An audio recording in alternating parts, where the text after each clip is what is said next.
talking about symptoms or disease or chronic illness related to electromagnetic radiation or to chemical poor air quality in the home, what are some of the things that your clients were experiencing, and what were some of the improvements that you saw, if any? So and the good news in the work that I do is that you have varying levels of commitment from different people, from a time, from an energy, from a priority, and from even a financial standpoint. And so just like with our genetics, and every person is different, every family is different. So I've seen situations where we've gotten amazing results like overnight and immediately. Where in a case of mold, we go and fix, how the house is bringing the mold into the home from the walls or the ceilings, or we fix it from where there was a massive, water leak, or we fix the dirty electricity that's coming in, maybe from the neighbor's solar panels, or we filter that out. I mean, there's so many ways that we're doing all this stuff. I actually did want to ask you about solar panels, because a lot of people who are into natural health are also environmentally inclined. Yeah. And they may feel that getting solar panels, kind of getting off the grid, getting an electric vehicle, are great ways to help the environment, and it'll make the world a much healthier place. But I've heard some concerns about this high voltage equipment in and around your living space.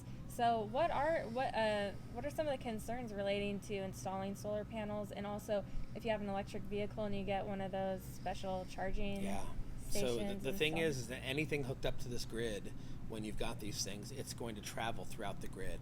And so let's just say you and I were next door neighbors, and you had solar panels, and you had one of these charging stations. Let's just say you even had 2 Teslas and a Prius for your daughter, your young daughter who just turned 16.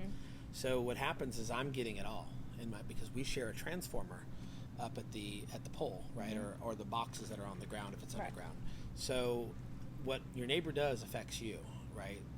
So that goes for smart meters as well. It goes for smart meters. It goes for It just goes for even wiring errors. Even if there's a wiring error at the neighbor's house, it could be something that takes 5 minutes to fix, and it's solved. But where I want to go specifically on your solar question, which is that a lot of that is generating a lot of really dirty electricity, and so when that gets spread out on the grid, it starts to harm people the same way smart meters do. And I'm someone that 15 years ago, I was buying the wind and solar, save the world. Like, I fell for it hook, line, and sinker. And unfortunately, when we have, let's say, an electric powered car, we think that we don't have any emissions because nothing's coming out of the tailpipe, but we've just changed the petrochemical of the gasoline that we put in the car coming out of the tailpipe for the coal-fired power plant that's down the street, or the nuclear place. Unless you're getting exclusively from your solar panels or something like that. Most people aren't. They don't have most solar panels can't generate enough, but there's probably 0.0001% of the population that is able to afford to do that and understands it and does it well. But one more thing I want to add: solar panels. If people had like a small DC, a direct current refrigerator, those aren't going to generate the same health problems. What happens is we try to invert that power. I'm making sure I'm using the right term. We invert from direct current to alternating current. Like transform it, kind of. We transform it, right, from that to a different kind of electricity. To a different kind of electricity, the kind that we use in our plugs, that we use for our modern refrigerators and stoves. Right. So they have ones that run on DC, the same way your flashlight runs on batteries. Right. So that one is not as harmful. The solar panels? The direct current. So if it's not transformed. But once it's transformed, now it's an imperfect, it's not a beautiful sine wave. It's this jagged sine wave. And especially if it has dirty electricity on it, it's got spikes and things all over it. So are you able to mitigate some of those issues if one of your clients has solar panels and they don't want to get rid of them, or they have an electric vehicle, they don't want to get rid of it? Are you able to take steps to mitigate some of those effects? We are, but just understand it's people will a lot of times use the word mitigate. Mitigate almost implies that we get rid of it, but if they're not getting rid of the source of it, which is their cars, and unless they want to spend tens of thousands of dollars on something that provides the most clean electricity at enough of a rate and I don't even know those things maybe $50,000, right? Because most of my clients can't afford those kinds of technologies, but they're out there, right? We use them, like, say when you have a DJ or you have a musical performance, they'll have these things, you know, that you spend several $100s on, and it'll create clean power. So, but that's not reasonable for most people. So what we have to do is try to filter some of it out, and there's good filters and there's bad filters, and there's filters that are very popular that you know, that do some things well, and there's others that are popular that do things very well, and some of these filters can actually harm some of the patients. Okay. So some people go out and install them, and then they have serious health issues as a result. So in an effort to address this situation without really having the technical know-how, you can actually worsen the situation? Without question. Okay. Just like if you were to diagnose yourself with a disease and say, oh, I think I have this disease, and then you go out and try to treat it yourself. You go out and say, oh, well, I'm going to, you know, I don't want to take statins for my cholesterol. I'm going to go take, you know, red brewer's yeast. Well, you may drop your cholesterol so low that you can't make your hormones anymore. So these things can be very dangerous unless you're with somebody like in a medical setting. This is why everybody says, hey, I'm not a doctor. You know, I'm not diagnosing or treating disease, which, by the way, I'm not a doctor yet. I'm still in my second year of medical school. But, you know, people don't understand this whole thing that we need to look at. And again, to be clear, our medical establishment doesn't fully understand it either. So we have these gaps. I wanted to mention too, so shielding would be a good example of that, because I've read that if you do it the wrong way, you can actually amplify or enhance the amount of radiation from a source by reflecting it kind of back into the environment.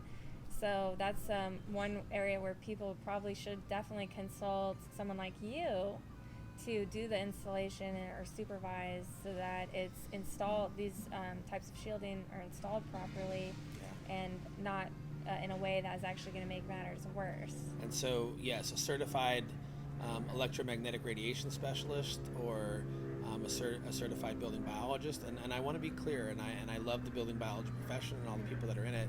There's different levels of technical expertise even within an organization.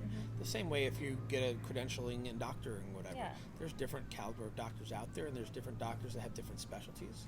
And none of us knows it all. Right. We don't at all. And so that's but probably the challenge. More than the average person. Way more. And there's a lot of other specialties that are out there. I haven't worked with some of the other professions, but I've seen a lot of people out there who call themselves building biologists who don't have the credentialing or the training, and a lot of people who call themselves electromagnetics, and I've seen, you know, mixed results. And so I end up being the one that usually goes in and cleans up a lot of those issues with mold or with EMF stuff. Do you deal with air quality from different kinds of industrial materials in the house? Have you ever had to, let's say, take out carpet and install something natural? I wouldn't recommend carpet in almost any scenario. Right. I mean, there are some natural forms. Is that because of off gases and it traps things? Or? Well, ironically, it's not just the material, but carpets in general will trap a lot of dirt. Right. And then dirt is eaten by various bacteria and, you know, fungi and, you know, all kinds of things, and then it releases particles into the air. Okay. So you're breathing in these now, especially if it's synthetic. You're breathing in this, you know, but even if it's natural, it can, you know, remember asbestos was natural. We mined it out of a mine.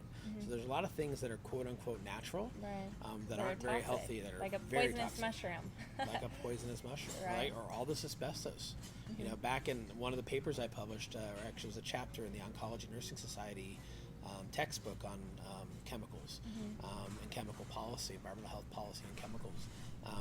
We talked about how I remember writing that back in Roman times, they would make their napkins out of asbestos so they could just throw them in the fire. Well, that would burn all the stains and all the food right off, but it would release fibers into the air, and so a lot of these people would get asbestosis, right? Inflammation of the lungs from asbestos, and then they would die of that. So, there's a lot of natural. Really quickly, there's a lot of natural things that we think, even when we want to build our house, we say we want to do natural.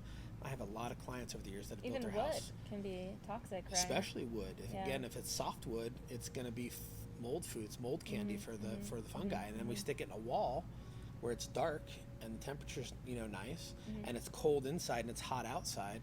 Well, what happens if it's summertime and we're here in Phoenix and I've got a cold glass of ice water right here and it's hot outside? What's going to happen to the outside of that glass? Condensation. Right, wherever that material is, and let's say it's a vapor barrier like a plastic Tyvek or something like that, a house wrap that seals in all the air in our house. On the outside of that, you're going to get condensation. Now you're going to get moisture inside your wall with that soft wood that's mold candy, it's mold food. Right. So it's like every little thing that we do, and it's literally hundreds of things that we do in a home, which is why it takes sometimes years to really help people get to a fully healthy home if they haven't designed their own home. Right. And I mean, it sounds like a lot of this is due again to the use of all these industrialized materials industrial materials, and also maybe materials that we think are natural or non-toxic, but can be a breeding ground for some of these, insects or some of these growths. Yeah. Go ahead. Well, no, you had mentioned earlier that we don't know how any of these things are going to impact a certain individual. Right. Your weakness may be in your heart, like genetically or from environmentally. Or your weakness may be in your lungs or your liver or your immune system, and all these chemicals. By the way, one of the biggest chemicals that you'll probably never hear about outside of me is called methoisothiazolinone. So it's known as MIT, and then there's chloromethoisothiazolinone. So, and just know it as CMIT, and I'll refer to that as such, so you don't have to try to memorize that or try to pronounce it, because even some of my mentors, they don't know how to pronounce it, and they're lovely people.